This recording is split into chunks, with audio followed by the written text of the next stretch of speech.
this episode, we'll be learning life-changing principles that would help us seize control of our current level of happiness from the author of the Sultan's 7 Secrets. He is a mentor, a coach, and the president of J.D. Buehner Incorporated. Welcome to the show, Jeff. How are you doing? I'm doing great. Thanks for having me, Toby. Thank you so much for joining me. I'm super excited that we were able to connect a little bit before starting recording. And thanks so much for all the words of affirmations that you shared with me and doing a little bit of research about me and sharing, a little bit about that with me. I really appreciate that so much. And I'm, like I said before recording, super excited, super delighted to be speaking with you because you went through a life-changing experience that everyone could learn from also. Everyone should learn from also. And that's what we're going to be talking in much more details in this conversation. So is it possible for you to share your life journey with us so far? Can you share the story of how your life changed from being a concrete contractor to being who you are today? Sure. Everybody wants more control over their life. And I certainly did at the age of 33. I was that guy that you probably didn't even want to get to know, a concrete contractor driving around in my old truck with a wheelbarrow in the back and a bucket of tools. And I was working so hard and still falling behind slowly financially. So that put me in this kind of surly cross mentality. And I probably wasn't very fun to be around, and I don't think anybody really wanted to get to know me that much because the frustration came from seeing other people having what I wanted and just feeling like it was out of my reach. I was trapped. I couldn't even afford to quit being a concrete contractor because of all the debt. I had debt coming, bills coming at me. So there was no time to stop, because I was trying to finish this job to pay for the materials on a job I did 3 back. I was just really trapped. Oh, yeah. And how are you able to go from being in so much debt, getting so much bill? What happened? What was that pivotal moment in your life for you? I did something I knew I shouldn't do. I complained to a total stranger. She owned the home we were working on that day. It was a beautiful home. She was elderly, but very approachable and elegant. Her husband was a really cool guy, and they embodied everything I wanted out of life, but couldn't see a way to get. And as she talked to me, I tried to relay that to her. And I was trying to ask her, how do I do it? But what it turned out to be was me complaining about my situation, how trapped I was, how tired I was, how hard everything was. And right in the middle of that conversation, she turned and walked away. And I was so embarrassed. Oh, yeah. And you must have felt,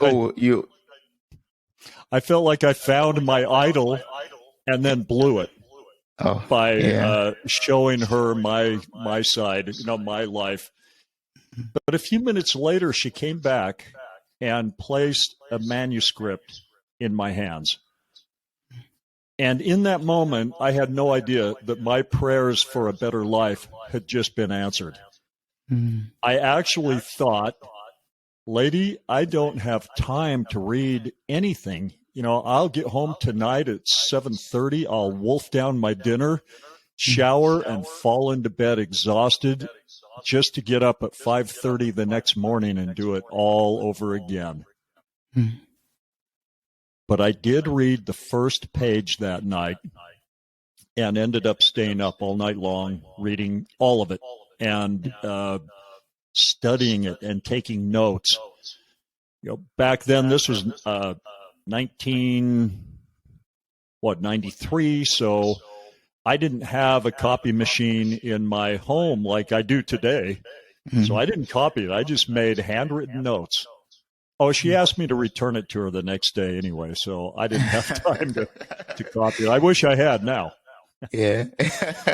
So you just made some notes from everything that you read from the manuscript, and that Yeah. was what you were able to use to, change your life and turn your life around. Yeah.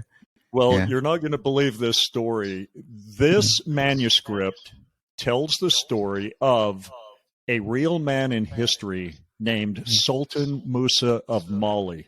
Have you heard of this guy? Yes, I've heard about him, like in the list of richest men who have ever lived, for example, but never really heard the story before. Never really know what it's about. He has the distinction of being the wealthiest man to ever live. Now, I don't know who they're comparing him to, but to put this in perspective, he was richer than Elon Musk and Jeff Bezos combined. And this was back in the 1300s in West Africa. This guy, and he wasn't just wealthy, he was unbelievably successful in every aspect of life. His marriage was a love affair for, the ages. His loyalty, his goodness and kindness and generosity, he actually is in the history books for giving away so much gold to the poor people who ran out to just kind of see his impressive caravan as he made his way to Mecca.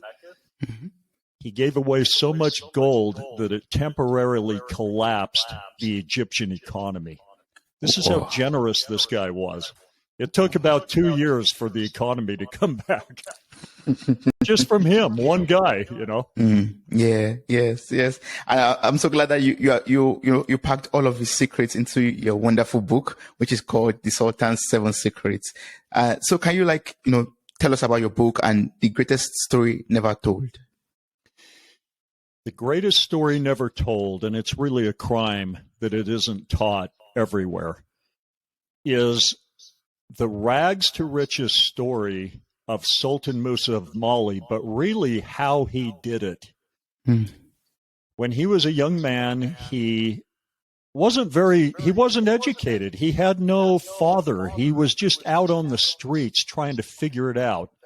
And so you can't hold him to any kind of judgment that we think of, he should have done something better, but he was a thief. He had to be. He stole food to stay alive. He had no safety net, no opportunity at all.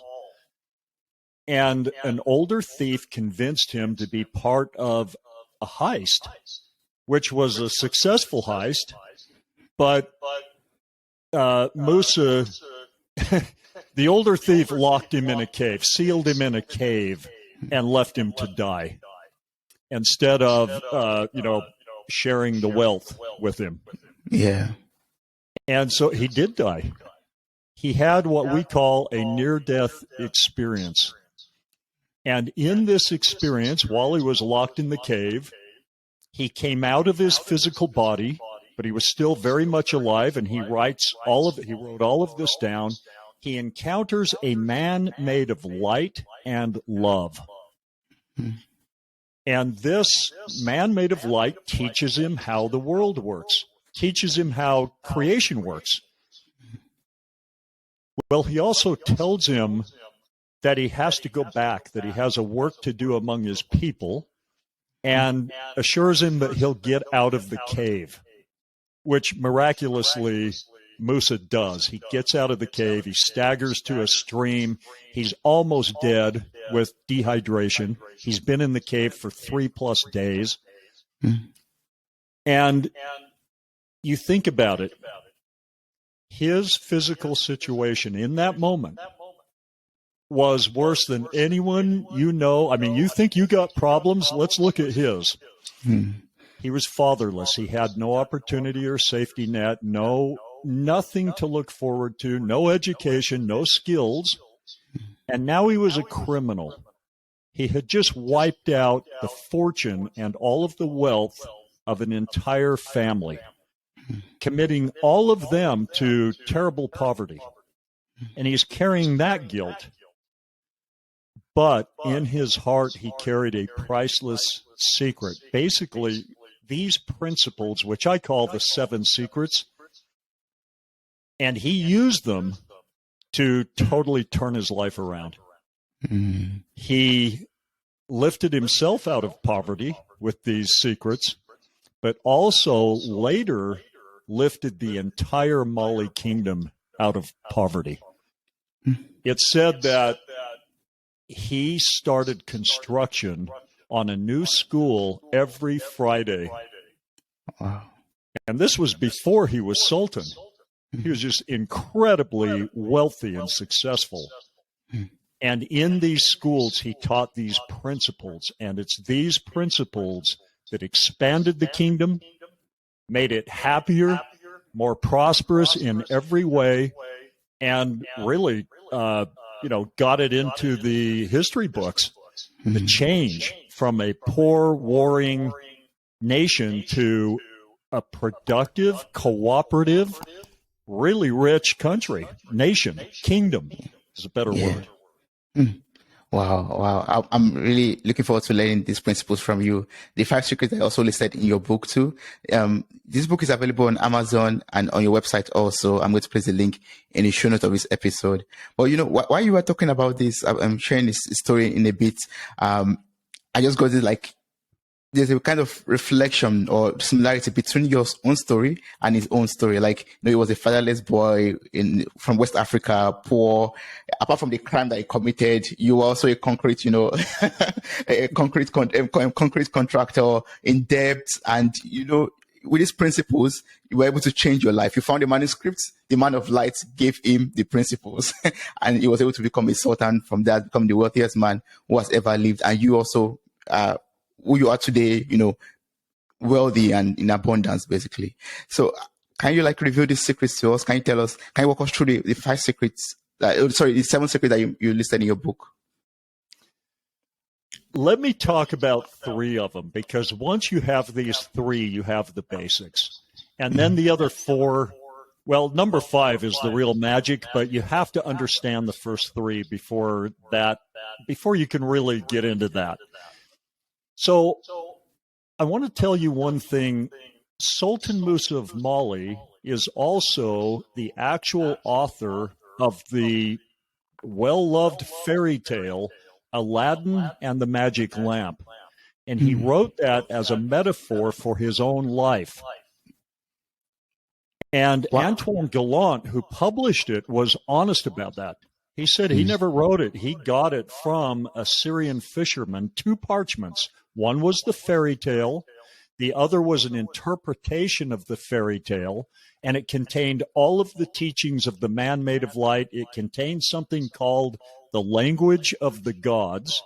And when you speak this language, the world obeys your commands. It just does.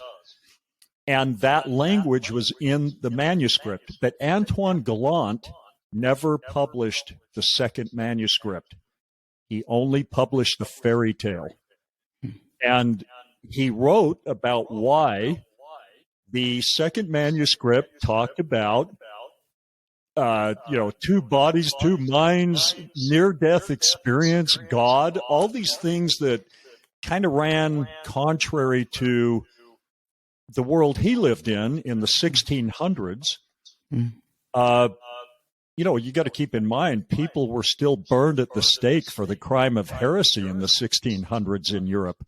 So he didn't publish that second parchment, but he himself went on to experience unbelievable success and fame even. And the fairy tale, you think about how widely loved and dispersed that fairy tale is. And a man wrote it in the 1300s with the idea in mind to share these principles with everybody. He received these as a tremendous gift and loved the man made of light. He just wanted to follow him, do what he would do, honor him, and part of that was sharing these principles. And that's exactly how I felt when I got it. I wanted to share them with everybody. Of course, my best efforts were to just share them one-on-one with anyone who seemed interested. But now, with all the technology, you can get out to a lot more people, and I have an obligation to do that. Mhm. Yes. You talked about the language of the gods. Can you tell us what that is? What's that all about? Yeah.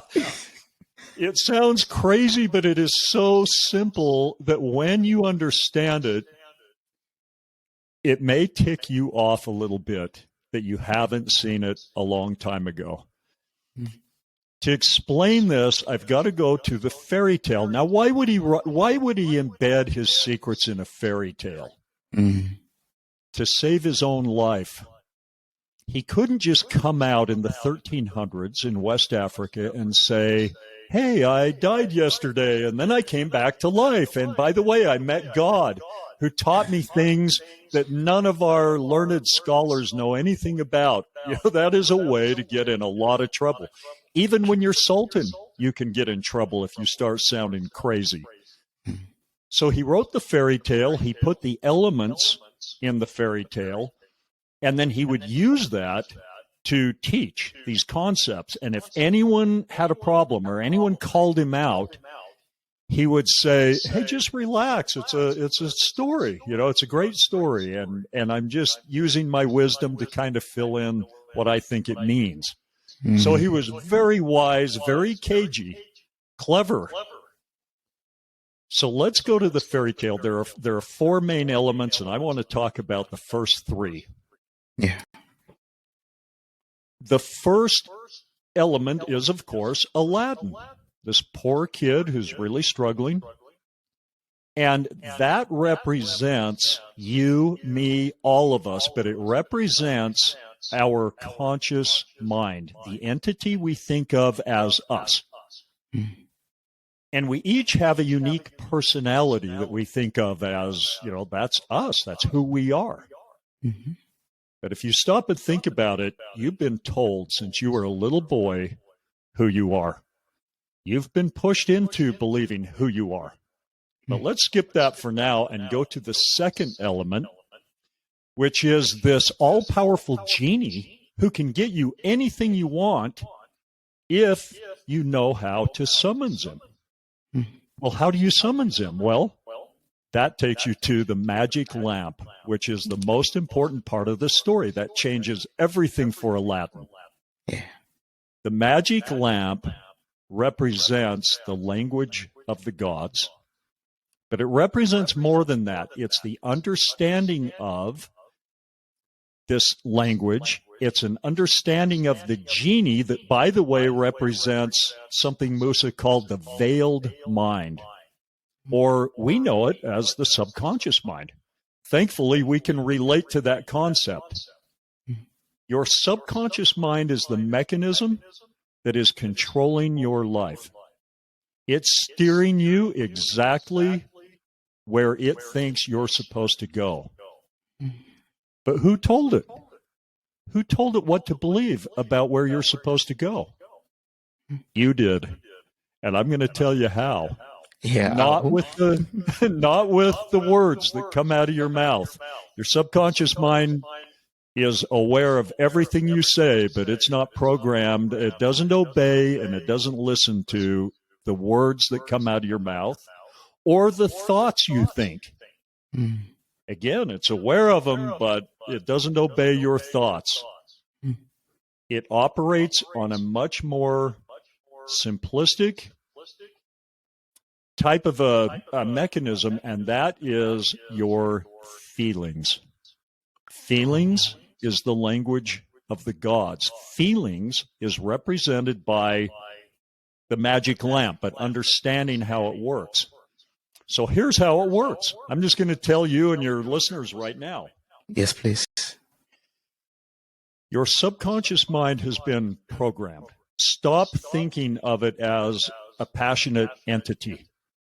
It's not. It's a mechanism. It's like a computer that gets programmed.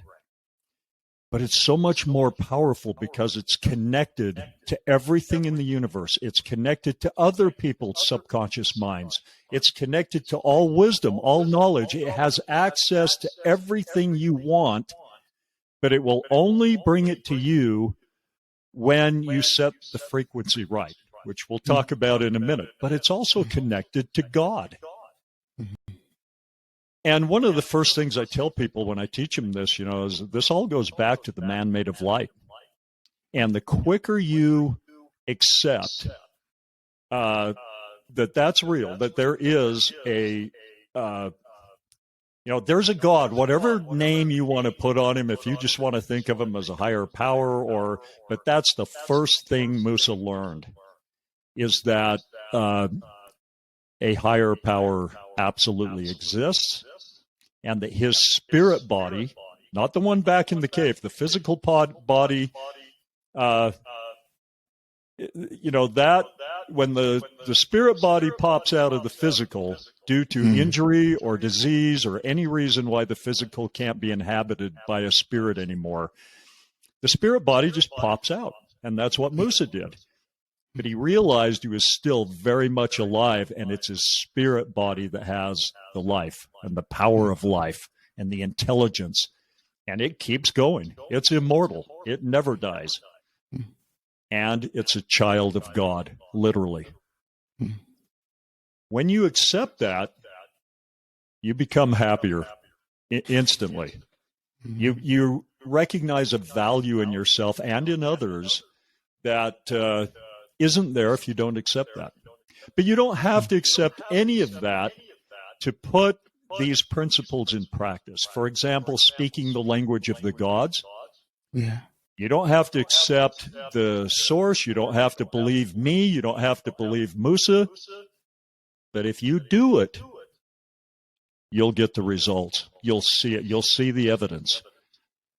Yeah. So I just feel like I set up, teed up. I'm going to tell you how this language of the gods works, and then I never got to it. So. But before we get to the language of the gods, there are some questions I would love to ask from what you've been saying so far. Okay. You said our subconscious mind is controlled by our feelings, and then yes. I want to know, how can we then control our subconscious mind through our feelings? So that means, how can we then control our feelings in order to be able to control our subconscious mind? And you talked about the frequency also. I would love you to maybe go deeper into that to know how we could raise our frequency, make our frequency high so that we can achieve great things. Okay, now we're getting into it. So, here we go. Yes. Your subconscious mind is the mechanism that controls your life. And it does it based on what it believes to be true about you. And you're the one who has told it what to believe from the time you were a little child on, and you're still doing it. In the language of feelings, you speak to your subconscious mind in feelings, and it speaks back to you in feelings, impressions, ideas, attitudes, motivations, all of that. It's always speaking to you, and you're always speaking to it. And this is how it controls you. It believes, for example, that you're supposed to be, pick anything, wealthy or poor. If it believes that you're supposed to be poor,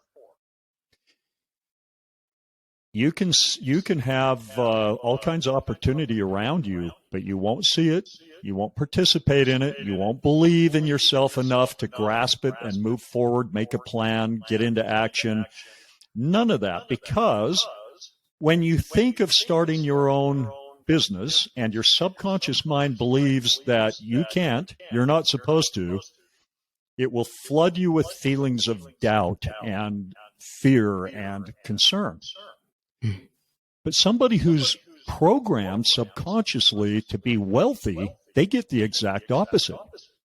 They get flooded with feelings of excitement and possibility and opportunity, and they start seeing those very feelings generate the situations and circumstances which propel them forward. And sure enough, opportunity does open up. Possibilities do open up. They do meet somebody who has the other half of the business plan. Okay, so if you accept that, let's go back to, let's say I'm programmed to be poor, which basically I was at 33, not to be broke poor, but I had a subconscious belief that the only honorable way to make money was with hard physical labor, working for it. Now, I can go into why. I grew up in a small farm town. We bragged about how hard we worked all the time, and we looked down on other people who made their money without working for it. We called them pitchmen and slick willies, and we had all kinds of names for them. So here I come into adulthood with all these subconscious beliefs. And by the way, all of your subconscious beliefs were set by an event or a series of events accompanied by strong human emotion. But here's the thing, nothing's changed. That's still how subconscious beliefs are formed. So if you understand this, you have your magic lamp. You can generate feelings, strong emotion that matches the life you want. So you're going to ask me how, right? I mean, how do you do that? You're already in my mind, yes. Yeah, if you're poor, let's go back to that example, and you've got this big stack of bills you can't pay, and you just got fired from your job again, and you got, your car's broken down, you're poor. Well, your reality is dictating how you feel about money, opportunity, finances, all of it. Well, if what I'm saying is true, then feelings are a self-fulfilling prophecy. So you're looking at your reality, makes you feel bad about money, and your subconscious mind is hearing those feelings. It's the language of the gods, and believing them. It never doubts your feelings. Its job then is to keep your life congruent with your predominant feelings about any aspect of life. So you're going to stay poor. How do we know this? Well, poor people win the lotto. They get $100 million. 5 years later, they don't have a nickel of it. What happened? Well, they're subconsciously programmed to be poor, so they do what poor people do, and they spend it all or lose it or put it in a bad investment. Well, who ends up with it? The individual who's programmed to be wealthy. He comes along, starts snapping it up, Okay, so what do you do if you're programmed to be poor, but you'd like to be programmed to be wealthy? Yes. All right. The only way to do that is to flood your subconscious mind with positive feelings about wealth. And I mean bury it in the feelings that match how a wealthy person would feel. So you can't look at your reality to do that, because that'll make you feel bad about money. So where do you go to feel good about money? Here's the magic. Yeah. Every one of us has a God-given superpower, really, and that is to imagine and pretend. And Toby, you were so good at it as a child. You could get lost in a make-believe world forever, and that's how you pretty much learned everything. And in fact, during those hours of childhood play, a lot of your core beliefs and aspects and attributes were formed. If you played, you were the sheriff, you were the good guy. Well, the other kid is playing, he's the bad guy, So a lot of your personality was formed. But then you ask, well, why then didn't your life turn out exactly like your childhood playtime?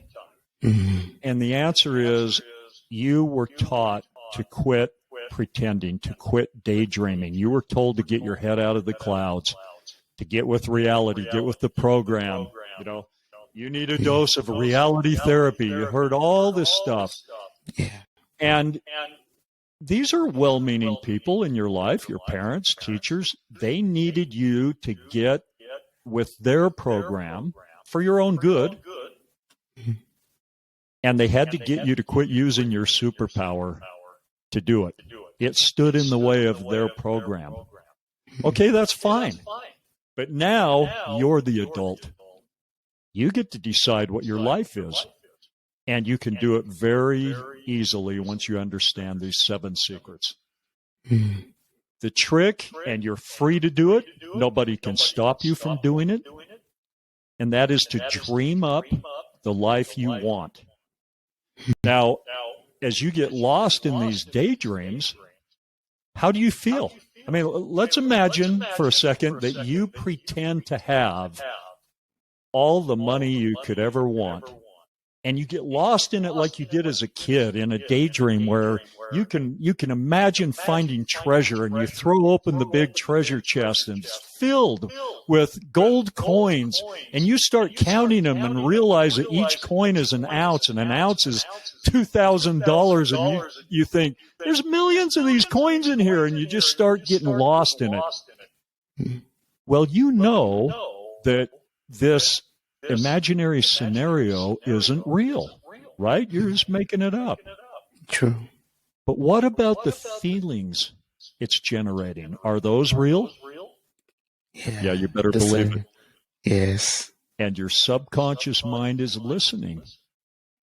So it believes your feelings. So as you generate this crazy, outlandish, make-believe daydream, pay attention to the feelings. And just know your subconscious mind hears them. And if you persist in this, if you do enough of it, you may never find a whole chest of gold coins, but because it's not concerning itself so much with the imagery you use to generate the feelings, but it's listening to the feelings. So it will, as soon as it believes, oh, more of this type of feeling is supposed to be integrated into Jeff's life, it goes out and finds circumstances, situations. It creates opportunity. It will bring you to new people, new situations, new videos, new books. And it will bring to you the ideas and impulses and things that you should do that will lead you to situations that match those feelings, starting with the low-hanging fruit. Something weird might happen, like your mom call and say, hey, I came into just a little bit of money. I want to give you $1,000, just because I love you. Well, how does it make you feel when someone gives you $1,000 or $5,000? Or, it makes you feel happy. Yep. Happy. Yeah. And those feelings match what you're doing when you generate that imaginary scenario of finding treasure or getting, unexpected money, or building a business that generates millions of dollars a year. So my book teaches you to focus on the feelings. The whole idea is to learn to generate feelings that match the life you want and avoid feelings that match the life you don't want. yes, generate feelings that match the life that you want. And this comes in a form and way, for example, like, bombarding ourselves with good things that we want actually for our lives. If you want to build a mansion, then surround yourselves with visuals about mansions, I believe, right? Or watch videos about maybe architectural digest, for example. Look at how mansions and get ideas, and your mind and your feelings are then flooded with these positive pictures. Yeah. And go a step further. Plan it. Start tearing out pictures or finding pictures on Google Images and narrow it down to the perfect home for you, the perfect dream home, so that it becomes something that feels somewhat plausible. Like, I'm not going to build, a huge castle like Neuschwanstein in Germany. But if I like that architecture and that turns me on, then I might take some elements from that and bring it down to a 3,000 square foot home that looks kind of, European and has maybe steep pitched roofs and some stone and something I love, but is also starting to feel like, hey, if I, really went to work and I did some things right, I could have that. And how would it feel? Then you get lost in it. Go live in it. Walk through those big wood doors and walk around in your new little mini castle. And you'll generate the feelings of having it. Now, right at this moment, people are thinking, oh, yeah, so you plan, you decide what you want, you plan for it, and then you just go to work and try to grind it out. Okay, yes and no. There's an element of magic to this, so that as you get lost in daydreams, or you build really beautiful daydreams that get you excited, especially the more plausible ones, what happens is, yes, you'll start planning, and your subconscious mind, once it buys into it, will start telling you what to do to get us one step closer. But here's the magic part. It will go out and get and find the things that you need. It already knows, Toby, it already knows the next $1 million idea that would work for you. It already knows where your next business partner is, or your next solution to your health problems, or the solution to your relationship problems. It already knows all of that. But when you match up the language of feelings with a solution to your health problems by using your superpower, your ability to imagine and pretend that things are the way you want them to be right now, you're feeding your subconscious mind. You're literally typing in a new program. You're telling it what to believe. And it does every time. It believes your feelings. It never doubts them. And if you persist, it will then wake up and say, well, here's the reality. Its job is to keep your life congruent with what it believes, and you're telling it what to believe in the language of feelings. So once it believes something else that doesn't match up with your current reality, it has to close that gap. It cannot stand that gap. Now, at first, when you start feeling feelings that don't align with your reality, the first thing it will do is tap you on the shoulder and say, hey, Toby, calm down, man. Hey, why are you feeding me these feelings? That's not you. That's not, you're whatever. So, hey, calm down. But if you persist, if you understand how it works and you persist, there's a point at which it says, okay, I've tried to get you to come back to your old role and you're not doing it. So, all right, let's get going on this new role.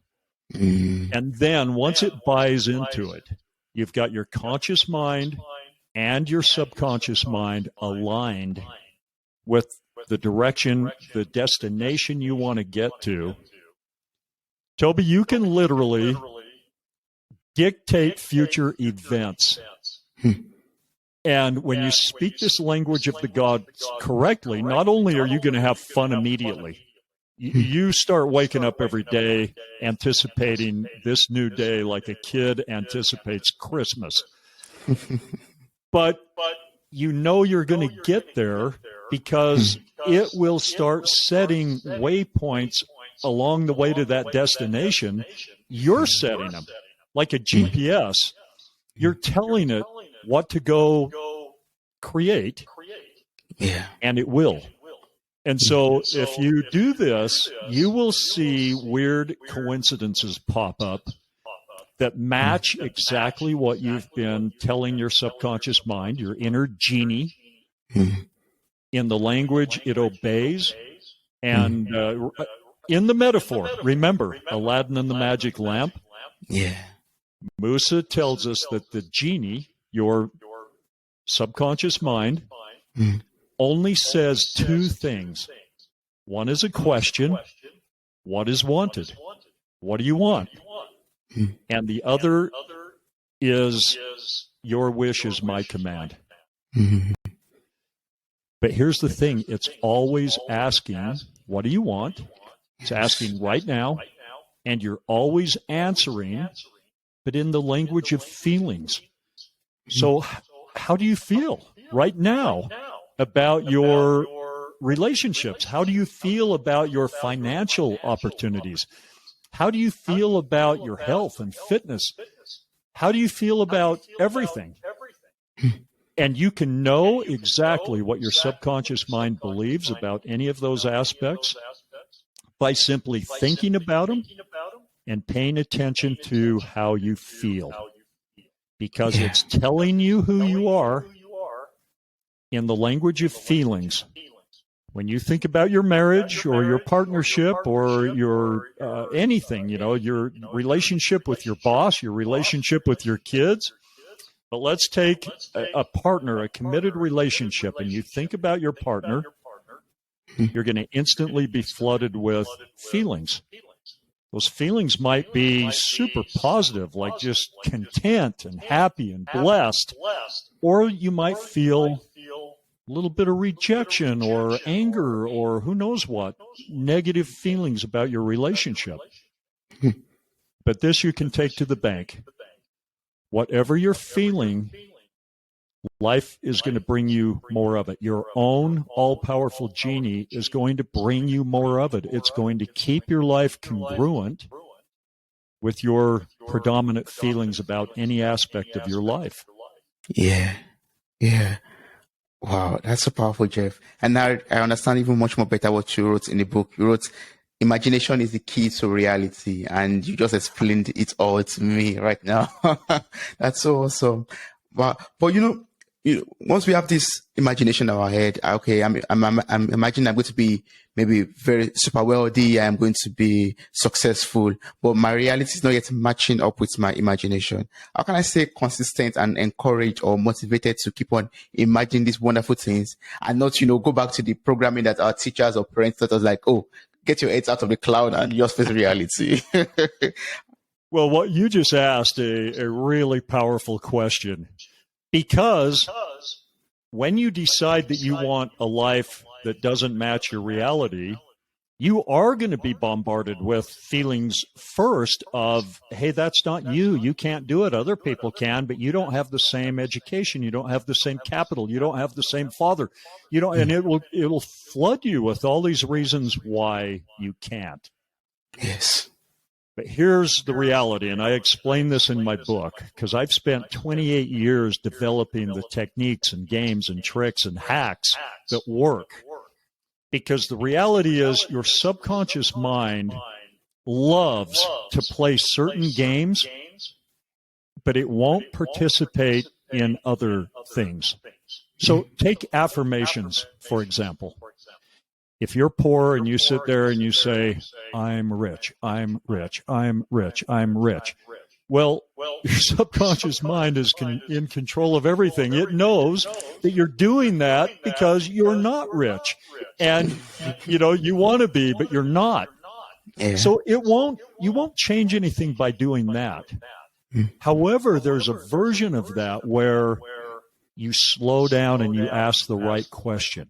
And here's one of the right questions. What would it feel like to have, pick a number, $100,000 cash in a shoebox under my mattress or in a tin can hidden in the backyard, or $100,000 in the bank, all mine, taxes paid, doesn't have to go to bills, that's my money. How would that feel? Your subconscious mind loves this game, and it will flood you. It will send you the feelings that match that, having 100,000 under your mattress. And you can know exactly what that would feel like. Yeah. So when you learn the games and hacks that work, you can change your life very rapidly. And here is the beauty of it. You don't have to wait until something has changed in your physical realm to feel great about the aspect of life that you're trying to change. Because as you get lost in these beautiful daydreams, you feel like you have it right now, and you have faith and knowledge that those feelings, those great feelings, are exactly what is going to prompt the change. Now, of course, in the book, I talk about, you have to hone in. Like, if somebody says, okay, $100 million, that's what I want. Well, you haven't quite done the work to know for sure that that's really what you want. And I can tell you that there's an amount of money that was too much for me. And I actually had to use the 7 secrets to turn the tap down a little bit, because that didn't match what I wanted when I imagined having lots of money. But if you'll take the time to try on a whole bunch of daydreams, and then get to the ones that make you feel great and seem somewhat plausible. That's where the magic is. Because it's great to see yourself on the top of Mount Everest and pretend that you're looking around and feel what it would be like to, achieve that accomplishment. But you're not going to get there until you come back and commit yourself to that dream. If that really turns you on, if you can say, okay, that is part of my lifestyle now, I'm going to do that.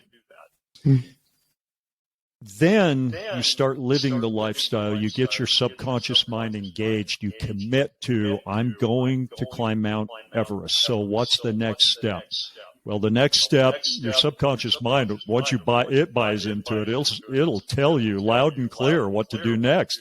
Hey, let's get up. It's 6 o'clock in the morning. Let's go for a 5-mile walk, and then let's turn that into up a hill. More quickly, and as you stare at this far off event that turns you on, can't be one that's just, I would love to have 8 mansions, but then when you really think about it, you're not willing to pay the price to have 8 mansions. But if you say, you know what, I want to live in a really great neighborhood, this neighborhood, or one just like it, and I want to have a cute little cottage just like that one, and you really buy into it, you create the feelings of owning it, and those are the right feelings for you. Those are the right dreams for you. Now you wake up, and I'll get to this, triggers. You create triggers for yourself. That means you create dream sheets and dream boards and even music. You bring in anything, plans. You start planning this beautiful cottage. And as you look at your plans and your dream sheets, it generates the feelings of having it. That creates motivation, excitement. And now you think, okay, how much of a down payment would I have to have? And what kind of a savings plan do I need to put into place right now so that I can go plop that down payment down at the bank and get the loan to build this home? And now you're enacting your plan, and your subconscious mind is going to tell you, once it believes in it, it'll start bossing you around. You'll be driving down the street and you'll get this impression to pull over and talk to somebody, or go in a business, or go onto a construction site and talk to them about this beautiful cottage they're building. And the next thing you know, you're going to be led step by step by step to having that cottage that you feel, but also have committed to. Same with any business, same with your physical fitness. And you can do it as you look around. You see people who have achieved exactly what they wanted to achieve, be it in fitness or business, finance, relationships. They have it. You can see these ripped people who are out jogging and they're in great shape. They're very happy about their body. They love it. And if you talk to them, a lot of times they'll tell you that it started with seeing someone else who had what they wanted and just deciding, I'm going to commit to that. I need that. That's something that I want so badly. And they start pulling pictures of people who are fit. They start watching videos. And they get there. And sometimes it's almost freaky how much easier it is to get there than they thought it was going to be, because they learn hacks. They run into someone who says, oh, what, you're not doing this, dude? You got to do this. And then, and the next thing you know, you're there. And that's exactly what happened to me. I went from being a $60,000 a year concrete guy to being led right to another old friend of mine that I hadn't seen for quite a while, but he had the second half of a great business, and together within a relatively short period of time, I was making hundreds of thousands of dollars a month in a new business I was good at. It was right down my alley. I was a natural, so was he at his half. And we combined forces and made a lot of money. But the reality is, it just fell into my lap. Once my subconscious mind bought into that dream and I created those feelings of having that kind of business, creating that kind of money, my subconscious mind led me right to him, led us right to everything else we needed. And it's a lot easier than you think it's going to be. Yes. Because of your genie, though, not because Aladdin goes and just grinds it out and figures it out. It's because the genie goes and gets it. Our subconscious mind. Yes.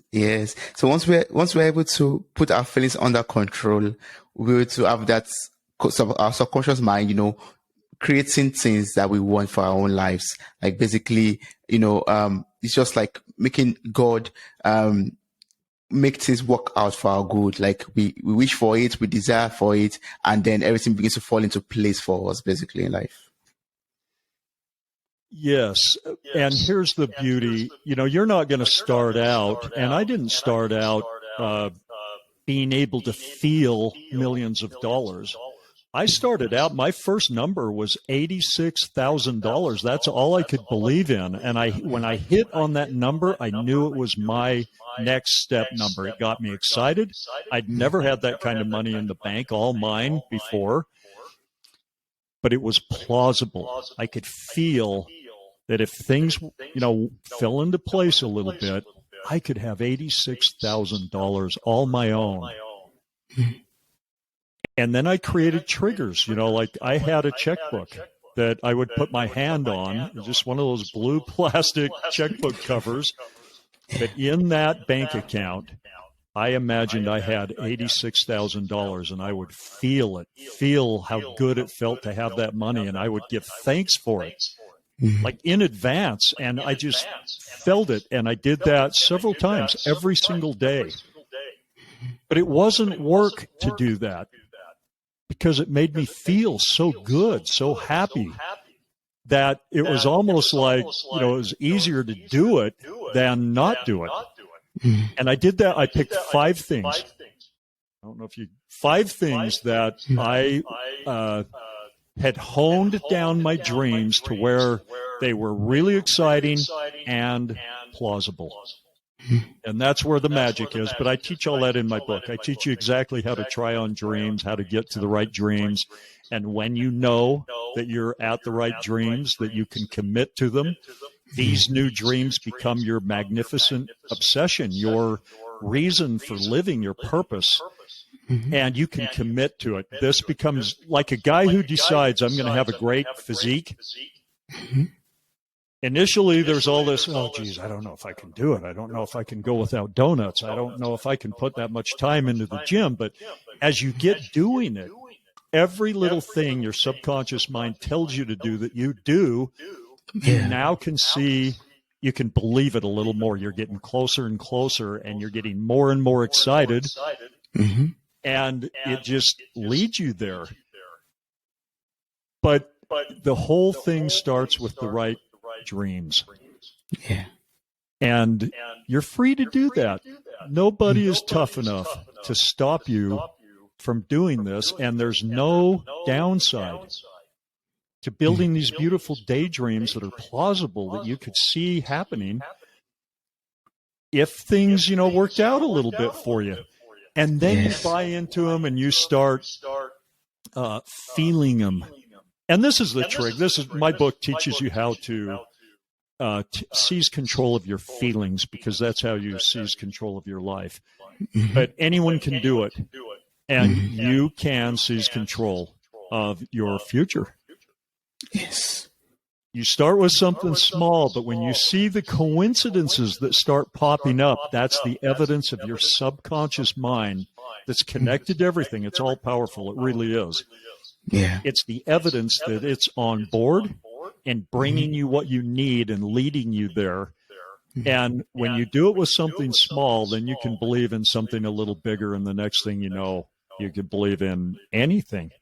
Yeah. Like once you ride a bike, You can not ride a bike for a year or 2 years, 10 years. But if you go out and you need to ride a bike and there's the bike and you know where you're going, you jump on it and start, pedaling. And this is the same way. Once you understand it and get good at it, get over that hump of your subconscious mind trying to get you to stay in your current role, which I can teach you to do so easily, then you have faith in the process. You understand. You just know. It's not even believe. You know that you're the one telling the mechanism that controls your life and navigates it exactly where to take you. And that's what you do for the rest of your life. That's your new lifestyle.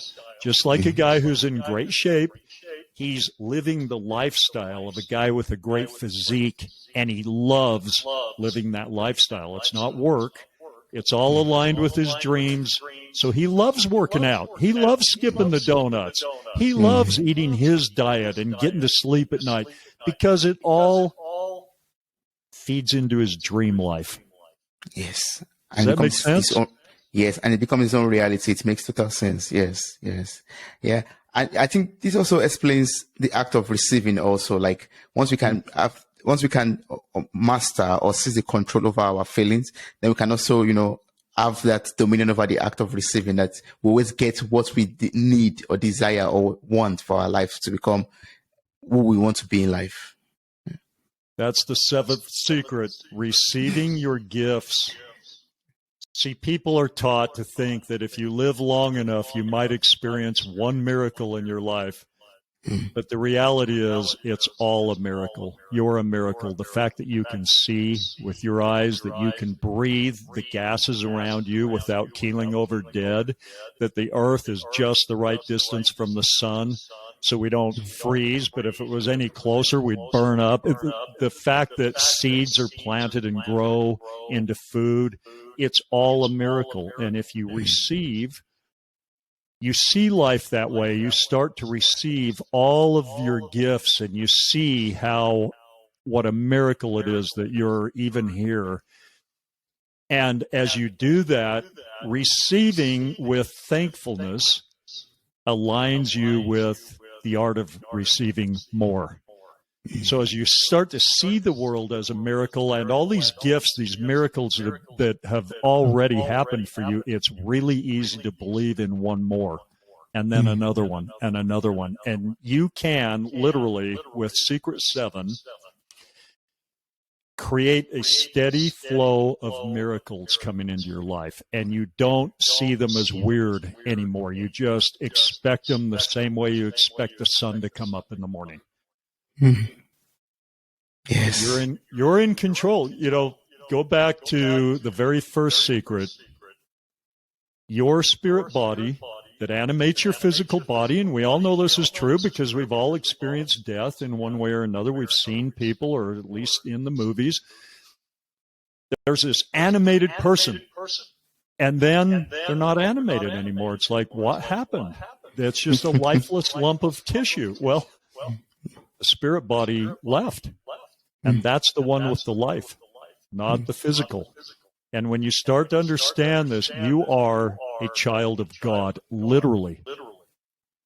And what is God if not a creator? So what do children do? They grow into some version of their parents.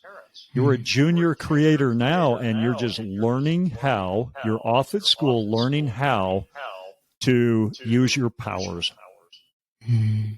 That's what you're doing. But you're doing it. People create. I mean, look around you, what people create.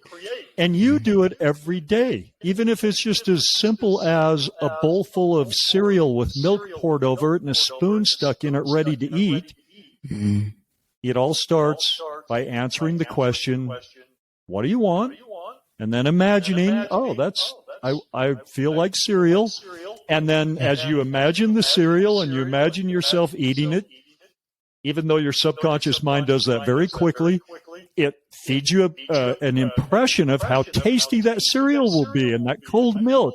And the next thing you know, you're moved to action to go get the bowl down and get the cereal out. And then you're eating it. And you've achieved your dream without ever stopping to think, of the process of how you got from just thinking about what you want for breakfast to having eaten your delicious bowl of cereal for breakfast. Yeah. But you can extrapolate that out to everything in life. There's nothing that you want to commit to because it fits you perfectly and it's exciting that is outside of your reach. Nothing. Yes, that's a wonderful message of hope that you're sharing with us, Jeff. Like, you can create that life that you desire, that life that you deserve, life of happiness, life of fulfillment, life of purpose. It is possible. There's nothing that's out of your reach, basically. Once you can master your feelings, seize the control over your feelings, your subconscious mind is going to be under control too, and everything will be going to work for you, basically, in life. Yeah, I can boil it all down to this kind of final statement. Feelings are self-fulfilling prophecies. So be careful what you're feeling. Take charge of what you're feeling. Learn how to seize control of that mechanism that is steering your life. And then life becomes the greatest treasure hunt, the greatest adventure you can ever imagine. And that's how you should live life.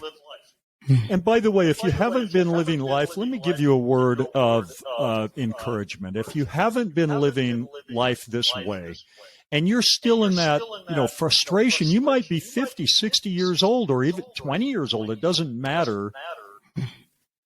Don't worry about how much frustration or anything that you felt, because that is literally a necessary foundation for you to accept this new lifestyle, this new way of living, this new understanding. You have to have that. I don't even try to teach this to 13-year-olds and 14-year-olds because they haven't had enough life experience, enough frustration or pain to really grasp it. So it's something of a waste of time. I mean, not completely, to teach them how to use their imagination and build their dreams, but no, I'm out looking for the people who, well, I'll be honest here. I've got to be a little careful, but a lot of the people that are drawn to me and I start talking to them, many times they will tell me, thank you so much for talking to me. I was on the brink of suicide. I just could not see the point of life. I was so unhappy, so depressed. And I saw no way out until you talked to me. And then I got that little glimmer of hope, enough to look into it, enough to try it, enough to play with it. And then everything, took off step by step by step. And now they tell me they're a great success story. They're running their own business. They're married to their, perfect sweetheart. And I love hearing those stories. Yes. Wow. Oh, yeah, that's so awesome. I mean, I'm sure there are listeners out there who would love to also get in touch with you, in contact with you to maybe ask some more questions. Are there some channels or the best way to get across to you to do this? Well, I wrote the book, The Sultan's 7 Secrets for People. I need to get that out to millions of people. I can't retire until I've shared what's been given to me with a lot of other people. So I wrote the book. You can go download a digital copy of it right now if you go to sultans7secrets.com. So that's Sultans has an S at the beginning and an S at the end, then the number 7, secrets with an S at the beginning and an S at the end, .com. You can download a digital version, and you can be speaking the language of the gods tonight and all day tomorrow. And I promise you, that's how you seize control of your life and your future. Yes. I encourage everyone to download this. The link will be in the show notes of this episode. I encourage you to just click on the link, download the book. I've gone through the digital copy myself. Also, I've gone through the digital copy myself, and I can promise you that it's wonderful. It even has spaces for you to take notes. I encourage you to maybe, if possible, print it out so you can physically write the notes, and in spaces where you have to, do some reflections and do some practices also. Thank you so much, Steph. I really appreciate this conversation. You've taught me so much. I'm going to go back to the book, read it again, and then start speaking the language of the of feelings of the gods and make my life even much better than now. Thank you so much. Thank you, Toby, for letting me share this message with your people. And I just admire the work you're doing. So keep it up. Thank you.